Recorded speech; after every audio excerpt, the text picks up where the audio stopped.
Hi, everyone. Welcome to today's webinar on revising seminar papers into publications. This is my first time using this new webinar platform, so I just want to make sure, can everyone see me? Let me know if you can see me on this screen.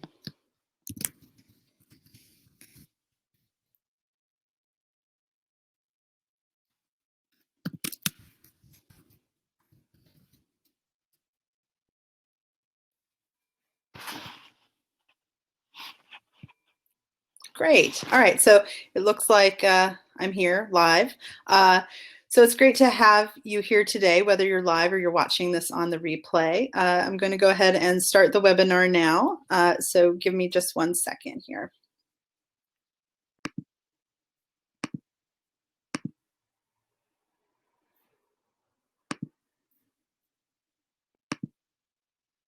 All right, so I just want to check in and make sure that y'all can see this, this slide here at the front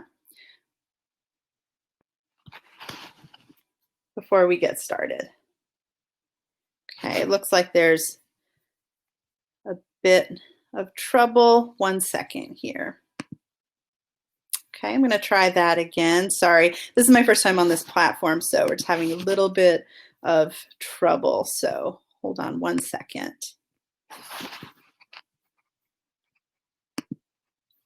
How about that? Can you see that?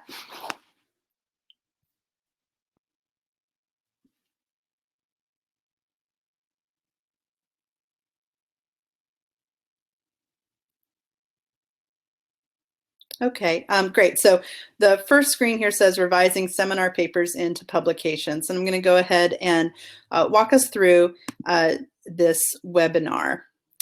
So on tap today, we have a number of main questions to consider as you decide whether or not and how to revise your seminar papers. So the first thing we're going to talk about today is on how to decide whether or not to publish a seminar paper. A lot of times, I think we imagine we should publish early and often and all the time, and that's not necessarily the case. So we'll talk about whether or not to publish. Next, we'll discuss how to decide what to publish. This is a tricky part. We don't want to publish everything. So we'll talk about that. And then the next question is where to publish. There's so many outlets for publication these days. Should you shoot for the top journal in your field? Does any publication worth something and you should just put it anywhere? How about new and alternative kinds of publication venues, blogs, online options? We'll talk about that as well. And then once you've made that decision, how do you get started on revisions? What's the difference between a seminar paper and something that's actually publishable? And then finally, next steps, what to do when you get the acceptance, the revise and resubmit, or the rejection. All right, so let's talk first about how to decide whether or not to publish. Okay, so the first thing I want to talk about is how important it is to talk to your professors. And this might seem like an obvious one, but when I was in graduate school, it was sometimes the hardest part. And you'll see this come up in every part of this presentation, because your professors are the ones who are in your field, who are experts, and they'll have really good advice. So right here it says on the screen, talk to your professor, but I would encourage you to talk to lots of professors. After you have turn in the seminar paper, you've gotten your feedback and grading, get ready to go, give it a little rest, and then go talk to the professor about whether or not they think that the seminar paper could be published. That's really, really important because their help and their guidance will help you revise it into something publishable in the field. The second thing I think it's important to consider is your own goals. Why do you want to publish? So I think for a lot of graduate students, the idea is if I publish now, I'll be more competitive on the job market in the future. And that may or may not be true, and it's really field dependent. So again, you need to talk to professors in your field about publishing. Is it about getting the job or the fellowship, or is it just about adding a line to your resume? What's the real purpose? There are often reasons to hold back on publishing right away. that are worth considering. Some of those include wanting to save your work, wanting to save it for other projects. You might not be ready to commit in print to the ideas. Sometimes our work early in graduate school is really just the building blocks for a much bigger project later. Once it's out there and in print and has your name on it, it's part of your public intellectual life. And I don't say this to be scary or to discourage people from publishing, but just think about it, right? Really consider why you might want to hold back. And we'll talk more about reasons you might not publish seminar papers in a minute. Also, there are lots of other things you might do with seminar papers. The idea for this webinar came from our concern that when we write seminar papers in graduate school, they're almost like rote activities. You type up the research, your professor reads it, and sometimes in a cursory manner if it's the end of the semester and they've got a big old stack. And then your seminar paper just sits in a drawer and the work can feel like it's not useful. So I want to say a couple of things about that. First of all, the work that you do when you're researching and writing your seminar papers is the intellectual work of building your career, right? The coursework that you do, the theorists you read through, the histories you learn, that's part of building the base for the original research you're going to do later. That means that sometimes it is just an exercise in building that base and it doesn't need to go anywhere else. So don't feel pressure to necessarily publish. There are a lot of other things you can do with those seminar papers that can help push you towards future publications. So I've listed a couple here.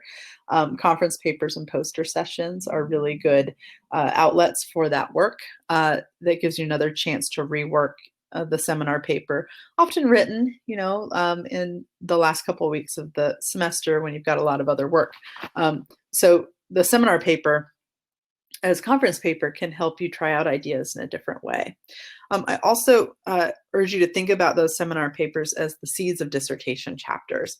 And if they're working as the seeds of dissertation chapters, it might sometimes make more sense to write a dissertation chapter than something for publication. So deciding to publish is a complicated question, and it's I think the sort of push in the academy to publish can get in the way of the kind of slow learning, research, and building that we need to do as intellectuals with staying power. So deciding to publish is complicated, and I'm going to go back to that first point and say, talk to your professors, see if this is something that's expected in the field to publish as graduate students. The next question is deciding what to publish. Chances are you've written 2 or 3 seminar papers in the semester, and not all of them need to be turned into publishable work. So the first thing to do is talk to the professors for whom you wrote the papers and ask them if they think there's a seed there for a publication. And I said this before, but really you've got to talk to them. They're the ones who are going to give you the best advice. The second question in terms of deciding what to publish is considering your own long-term goals. So there are a couple of, so the first question I want you to think about here is, will publishing help you land the fellowship or the job? Right? What's your longer-term goal? Do you want to work in the academy? If that's what you want to do, look and see, talk to recent graduates of the program who've landed jobs. Did publishing as a graduate student help them? Did it hurt them in any way in terms of retarding their progress in the program? Think about what sort of your end goal is. If working in the academy as a professor is not necessarily where you're headed, it might not be the best use of your time to publish just any seminar paper. But is there a paper that you think will make a splash in your field? The second question is, the long-term goal for most of you watching this webinar is to finish your coursework, write your dissertation, and get a job either in or outside of the academy. And this is a really important thing to consider. Will publishing keep you from more urgent work? And by this I mean work like, should you be finishing your dissertation chapter rather than working on an article for publication? It's really hard sometimes to put off the short-term gratification of, say, saying that you've submitted something for publication, for the longer term goal of finishing that dissertation. But this is something really important to discuss. The next question, I think, is the work in your seminar paper timely? Is it something that needs to get out there right now? And this, I think, is a different question from whether or not it will be functional as a line on your CV. Sometimes the work we do in our seminars, for example, if I were working on a seminar paper about consent and sexuality, now is a really timely, it's really timely and important that we contribute our thoughts from our research to public conversations. So sometimes the urgency in the moment can push you to publish a certain seminar paper. Also, keep an eye out for special issues and conference calls that are related to your field, because those can often give you both a reason for revising a paper and increase the chance that it'll be published somewhere. So that, I think, is a really important thing to consider when you're deciding what to publish. And then finally, I put on here this point about, do you really care about it? When you go, and we'll talk about this in a minute, but when you go to revise a seminar paper for publication, you're taking on a big job. A seminar paper is really different from any kind of publication, and it will take significant work to revise it. So think about whether or not you're really ready to commit to the time and intellectual space to keep working on that. If you're early in your graduate career, chances are you've got more seminars on the horizon, right? So don't necessarily feel pushed into publishing something. Sometimes the work is just for the seminar. We were just jumping through that hoop. In that case, it can sometimes be fine to just leave it alone and move on. Again, keep in mind, always remind yourself that this is part of our training as the intellectuals we're going to become. All right, so once you've decided, picked a paper to publish because you feel like it's something that needs to be written and something that you're willing to put this work into, your professor has said, or someone in your field has said, yes, let's work on this. The next question is deciding where to publish. And of course, you want to talk to your professors again. They're the ones who will have the best idea for your field about where to place it. And so that's, I think, really important for deciding where to publish. One of the questions that was asked before this webinar started was, should you shoot only for high impact journals, or is any publication worth something? So you should just publish wherever you can. I want to talk about that for a second right now. So one of the, it depends a little bit on what your long-term goals are, as I say in this next point on the slide. If publishing in high impact journals is the only thing that counts in your field, that's worth considering.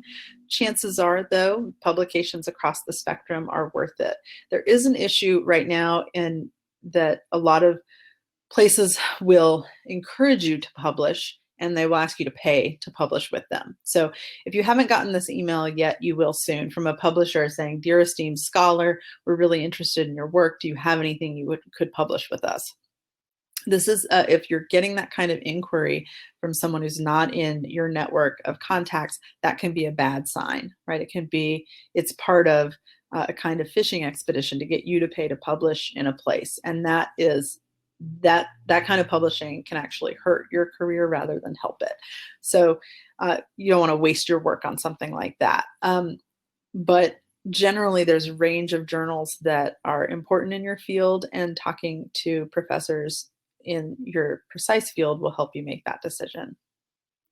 All right, so another thing to consider about when deciding where to publish is to consider online sources. So Ideas on Fire recently had a post about open access publishing. I encourage you to read that blog. I'll put a link to it in the comments at the end of this session. And open access publishing and open access journals are generally peer reviewed and should count the same as a print journal. I think sometimes scholars are nervous that it won't. And if it won't, that's work that we have to do. We have to make that work count. So open access journals that are peer reviewed will often count the same as any other kind of peer reviewed journal. It's also worth considering taking those seminars and turning them into blogs or to other kinds of public intellectual work. So if you're interested in pitching, for example, pitching articles to something like Atlantic or an online site like that, will take a huge revision of your seminar paper, but can sometimes distill what you think are the important points of a timely seminar paper and make them more public. It's also worth considering developing an online publishing platform for yourself. So increasingly academics are starting their own blogs at Medium or WordPress. These are free online publishing platforms where you can publish your own work in an open way. There are some good reasons to do that. As we've talked about in other webinars for Ideas on Fire, that kind of work can get you writing regularly and help develop sort of a network of people who are talking about the same things you're talking about. So that kind of self-publishing in a more informal way can be a way to sort of make connections with other people on the internet. One of the risks of that, though, is that it can take attention away from other writing that can get you through the program faster, right? So sometimes, again, going back to that idea of instant gratification, it can feel really good to see your words on a screen and to see it get liked or shared, but that can distract from other kinds of writing that you might need to do if you have a different kind of long-term goal. So as I say on this slide, you have to ask yourself, will publishing now get you closer to your future goals, or will it be a distraction? And it's often confusing to suss that out. I think that in my own career, publishing online in informal ways has really helped me write and develop a voice that the seminar paper won't let you have, right? There's a way that that 20-page, 30-page research paper, it sort of can really quash your own voice, right? So transforming that into something that can be online can be really helpful for keeping you writing and reminding you why you're here in the first place. So that can be really important work. At the same time, if doing that kind of revision keeps you from getting through the next seminar paper or organizing that next conference, that can be, if your future goals are in the academy, that can actually be a detriment. The last thing I wanted to say about deciding where to publish is that it's really important here to tap your connections. There's another webinar in this series that talks about building complicated and not a complicated, building a large network of people who are on your side, right? A kind of a broad set of connections. And this is the time to tap into those connections. Publishing is hard. We're in a market where a lot of people are writing a lot of things, and it can be hard to get through to that next stage. But if you've got connections places and you can tap them, they can help you decide where to publish. So that means professors in your field, professors, colleagues you've worked with at other institutions, graduate students, your fellow graduate students who might be on editorial boards. Think sort of broadly and widely about the kinds of connections who might be able to help you decide whether or not your paper is publishable in those venues. Okay, once you've decided that you're going to publish and you've got an idea of where you want to publish and in what format, it's time to get started on revisions. And this is, of course, the most exciting part of the process. Seminar papers are incredibly different from publications.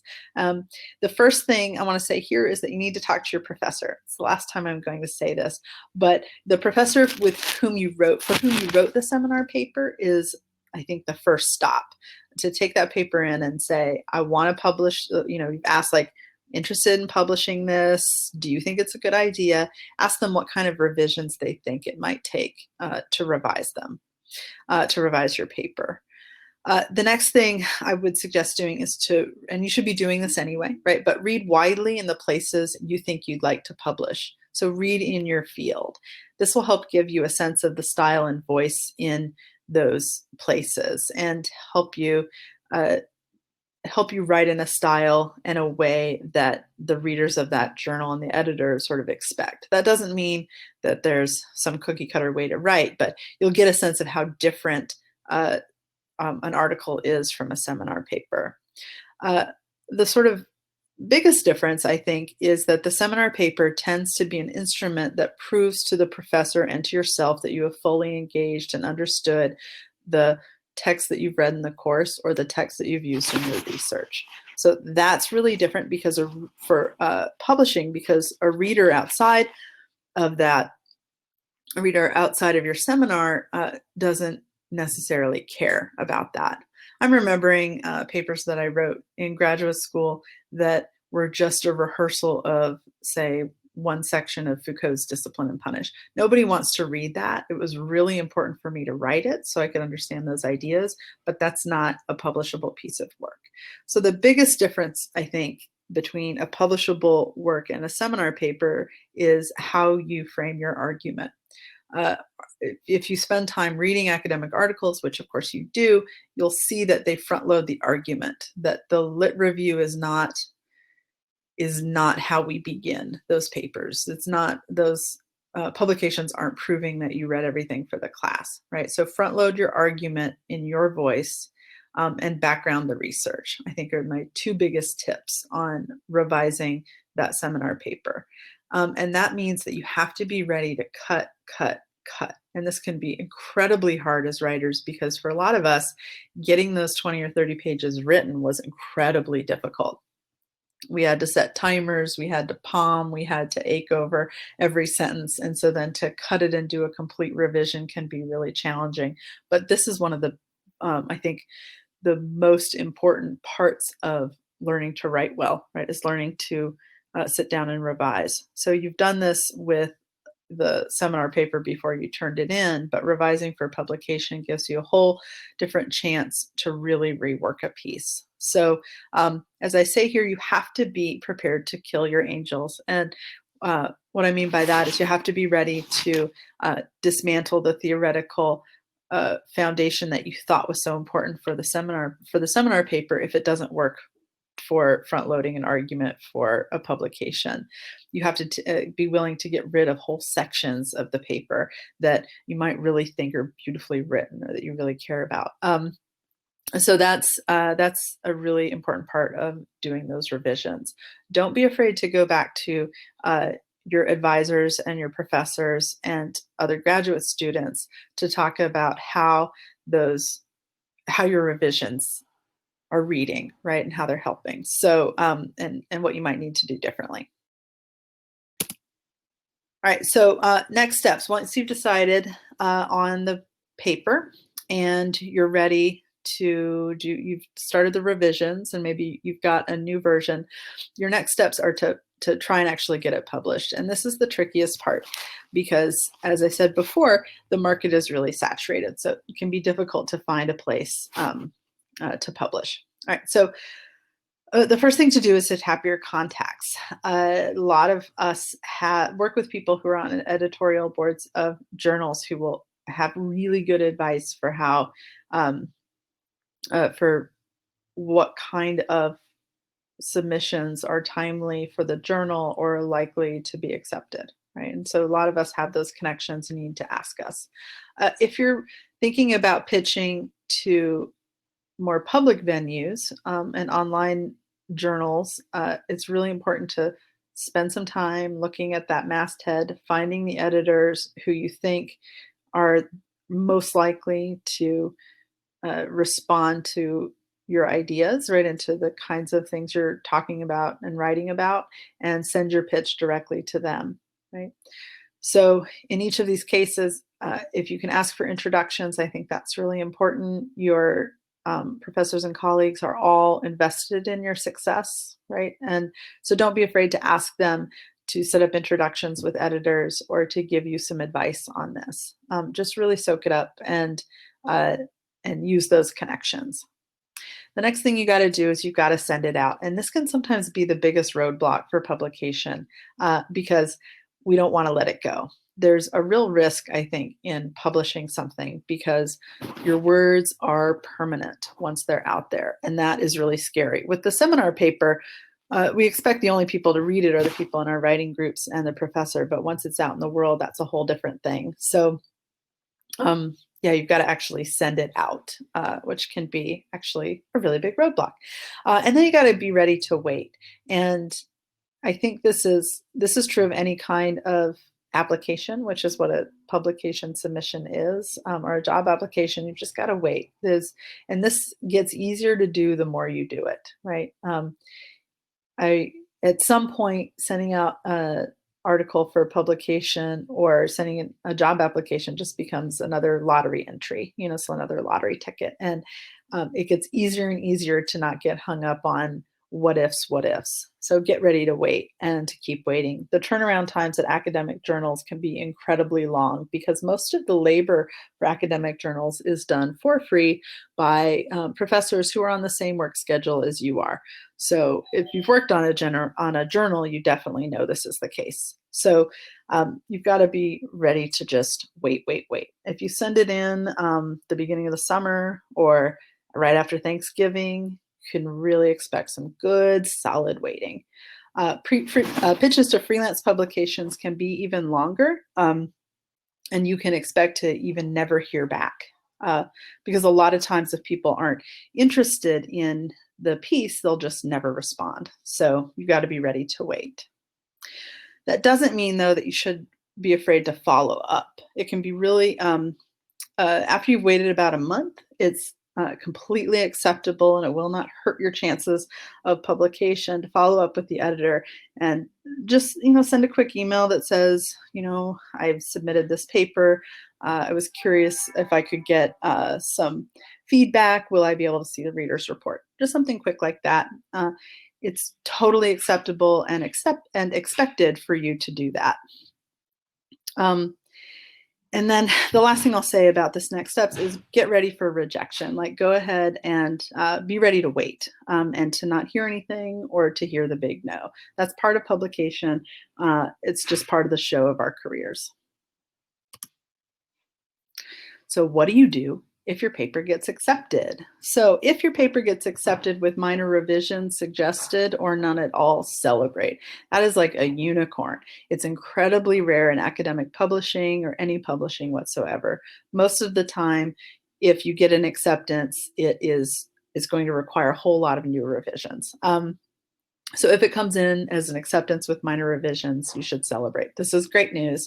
Do the revisions right away and send it back to the editor. I think that there is a culture of not being timely in the academy, right? Of stretching those deadlines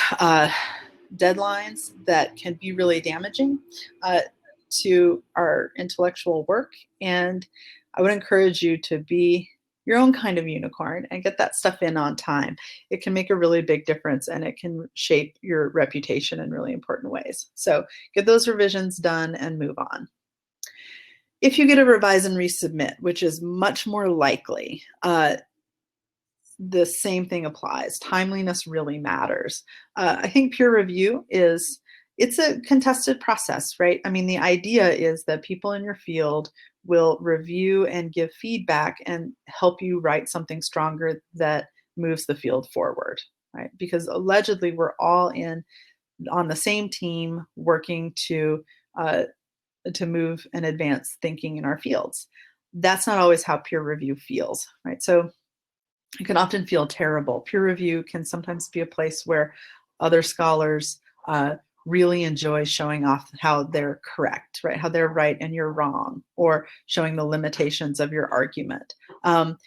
This means that sometimes peer review can feel really bad.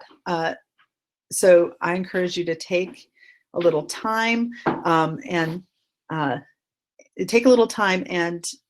look through that peer review and just sit with it for a minute.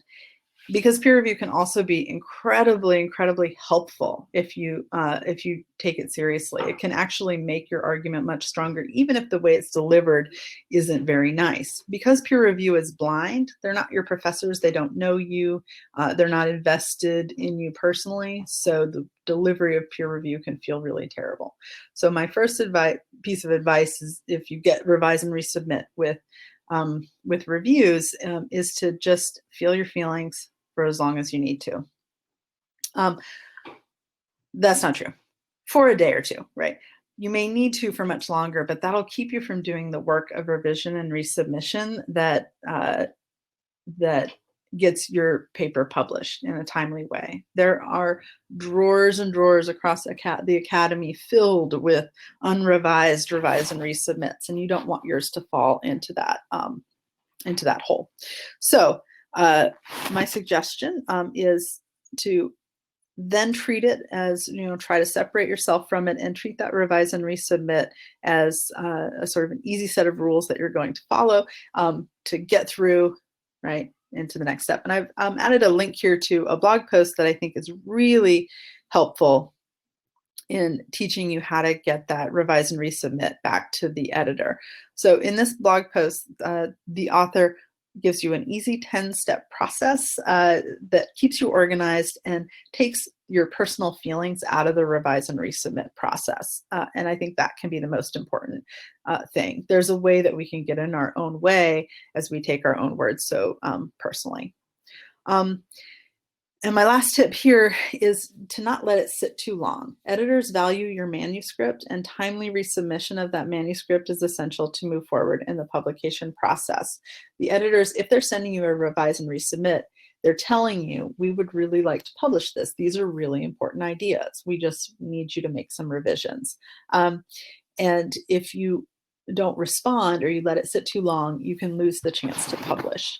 That doesn't mean that all revise and resubmits, though, should be revised and resubmitted. Sometimes the reviews you get from peer review, you might just not agree with. They might take you or push your work somewhere you don't want to go. Okay, so I think it can be important to discuss that feedback with your peers and colleagues at your institution or in your writing community, and ask, is this a reasonable expectation, what I'm being asked to do here? Will this change the project in ways that I don't feel good about? Because remember, it's your work, and once it's published, it's your name's on it, and it's going to form part of the canon of your work over your career. So you want to make sure that you don't get pushed around just because you want a publication. Because remember, publishing, especially as a graduate student, is often sort of icing on the cake, but not necessary at this earlier stage of your career. But what happens if you get rejected? This is, this can be really hard, right? Because rejection is a tough part, right? But I urge you to remember that it's normal. If it doesn't happen to you, it means you're doing something wrong. It should. You should get rejected, right? Getting rejected means you're on somebody's page. I worked with Judith Butler in graduate school, and I remember her telling us that it took 23 submissions before she got her first publication.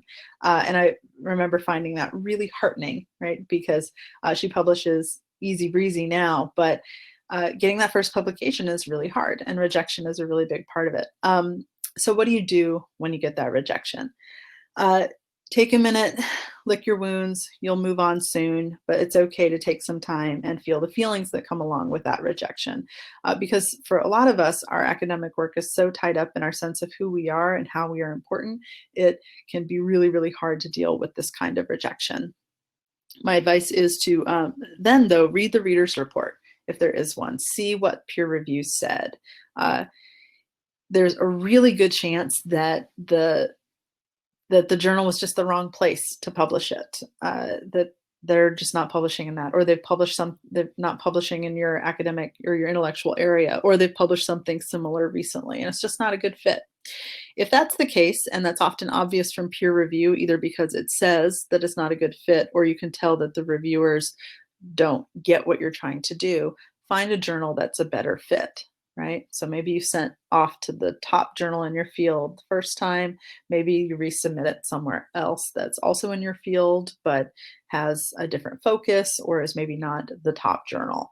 Just find a better fit, right? And you can do a few revisions, maybe if the reader's report pushes you that way, and then just send it out. You can also, sometimes your first revisions to try and make that seminar paper not feel so much like a seminar paper aren't quite enough. And this will happen too when you go to publish your dissertation, if that's something you want to do, that it still has that flavor of a seminar paper and the readers and editors can tell. They might also suggest that you need to incorporate new research that you hadn't considered because that seminar paper, you wrote it 6 months ago or something. You can take that into account and revise your paper before you send it straight to another journal. So don't necessarily just send it straight out. You might want to strengthen that paper by taking into account some of the revisions that are suggested. But lastly, it's important to review your goals. Is resubmission still a good use of your time and energy? Sometimes it's not, right? Sometimes it's time to just go ahead and move on. So you want to go back to sort of the first stage in this process of deciding whether or not publishing right now meets your goals, right? Because if it doesn't anymore, then it's okay to sort of let that paper go back in the drawer and to move on, right? Or to think about something else to do with it, to make it a conference paper, or maybe just acknowledge that the seminar paper is part of your intellectual journey, and then you're done. All right, so that's the end of our slideshow for today. So now I'm going to get back to you. Okay, so hold on one second. All right, so I'm back now. I don't know if you can see me, but here I am. Do we have any questions about what we've talked about today, or any concerns from your own publication? Have any of you tried publishing seminar papers and had success or faced roadblocks? I'm going to go ahead and just go ahead and type if you'd like to, but I'm going to go ahead and find a couple of other links that we talked about from our Ideas on Fire blog on open access publishing that you might find helpful.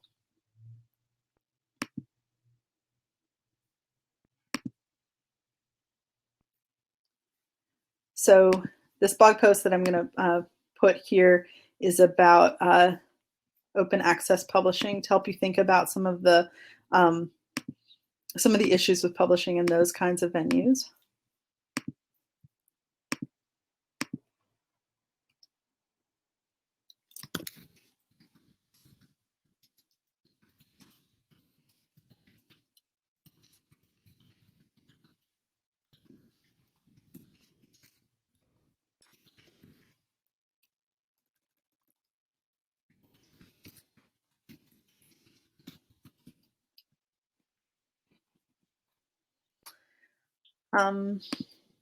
All right. Any other questions?